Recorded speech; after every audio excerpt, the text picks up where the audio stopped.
मित्रांनो, तुम्ही जर या चॅनलवर नवीन आला असाल तर चॅनलला लाईक आणि सबस्क्राईब करायला विसरू नका आणि बेल आयकॉन प्रेस करायला विसरू नका, म्हणजे माझ्या सर्व व्हिडिओची नोटिफिकेशन तुम्हाला लगेच कळेल.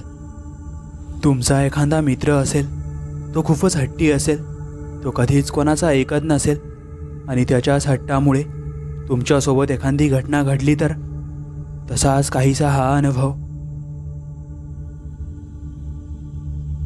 गणेश आणि श्याम दोन्ही जिवलग मित्र होते.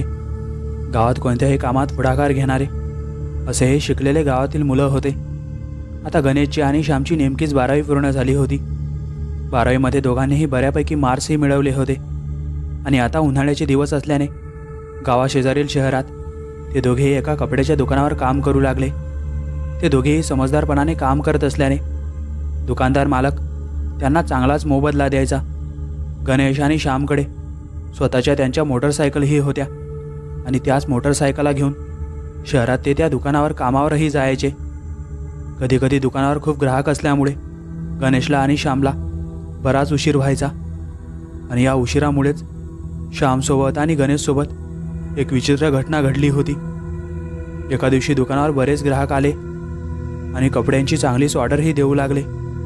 उन्हाळा असल्यामुळे काही लोकांच्या घरी लग्नही होते, त्यामुळे अचानक दुकानावर गर्दी व्हायची. त्यामुळे ग्राहक करणं श्यामला आणि गणेशला भागच होते. त्या दिवशी आलेल्या ग्राहकांमुळे दुकानावर गर्दी झाली. रात्रीचे साधारण 8 ते 9 वाजले होते.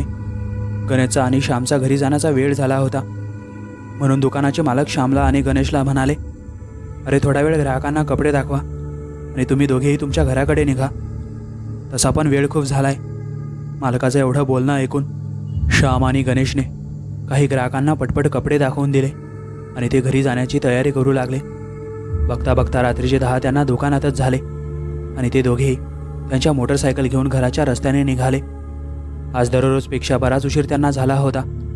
रस्त्याने नुसता काळोख पसरला होता. दोघेही सोबतच काही गप्पा गोष्टी करत आपल्या मोटरसायकल चालवत होते. रस्ता पूर्ण सामसूम असल्याने सोबतच मोटरसायकल चालवणं शक्यही होते आणि गप्पांमध्ये गणेशने विषय काढला. तो म्हणाला, अरे श्याम, तुला माहीत आहे का, आपल्या धीरजने इथंच आत्महत्या केली होती. श्याम त्याला घाबरतच म्हणाला, ए बाबा, वेळ बघ काय झालाय, तू काय बोलतोयस, भानावर आहेस का? म्हणून गणेश त्याला उत्तर देत लगेच म्हणाला, अरे तुला अजूनही विश्वास आहे तशा गोष्टींवर? एवढं ऐकून श्यामने लगेच त्याची गाडी थांबवली. मग गणेशही थांबला. म्हणून श्याम परत एकदा गणेशला म्हणाला, अरे बाबा, तू तसल्या काही बोलू नको, उद्या सकाळी करूया तसल्या गप्पा. आता श्यामच्या चेहऱ्यावरून गणेशला कळाले होते, श्याम खूपच भित्रा आहे.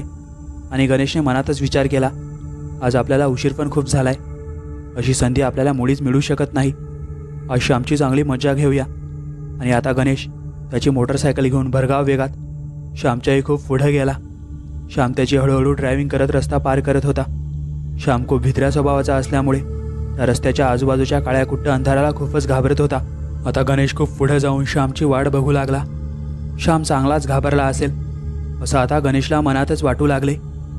गणेश आता श्यामची वाट बघून बघून खूपच कंटाळून गेला. तो आता त्याची मोटरसायकल वळवून श्यामला बघायला मागे जाणारच होता, तर त्याला त्याच्या आजूबाजूला काहीतरी हालचाल जाणवली. जणू त्याला कोणीतरी बघत आहे. आणि त्यातच रस्त्याच्या कड्याच्या झाडाच्या फांद्याही हलल्या.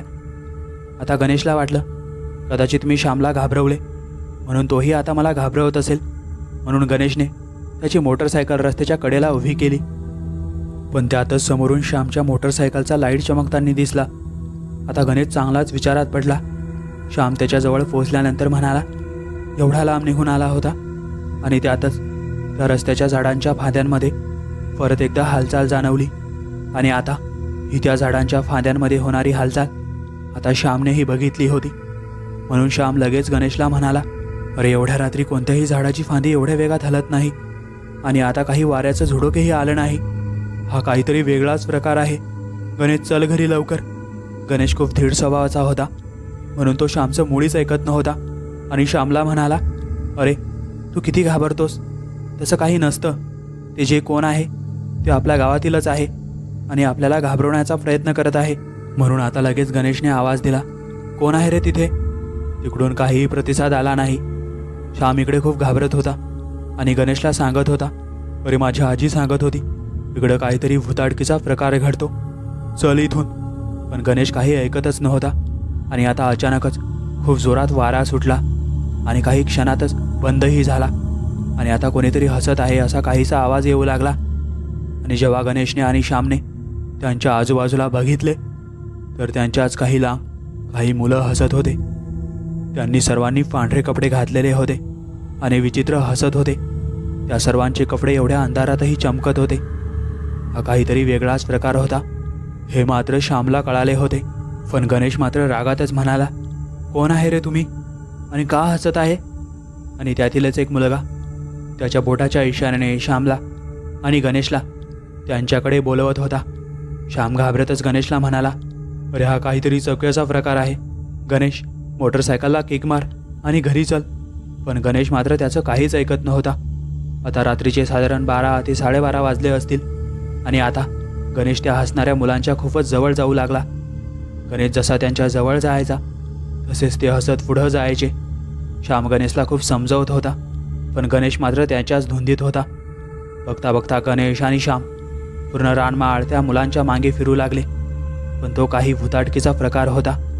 त्या दोघांच्याही विचारापलीकडचा होता. सहजासहजी त्यांना सोडणार नव्हता. आणि आता श्याम आणि गणेश नेमके त्या रानमाळावर कुठं भटकले होते त्यांनाही काही कळत नव्हते. आजूबाजूंनी फक्त आणि फक्त तो मुले हसण्याचा आवाज आणि त्यांच्या आजूबाजूला पांढरे शुभ्र कपडे घालून तेच मुले उभे आहे असे श्यामला आणि गणेशला दिसू लागले होते. पूर्ण रात्र या भुताटकी चकव्याने त्या दोघांना चांगलेच झपाटले होते.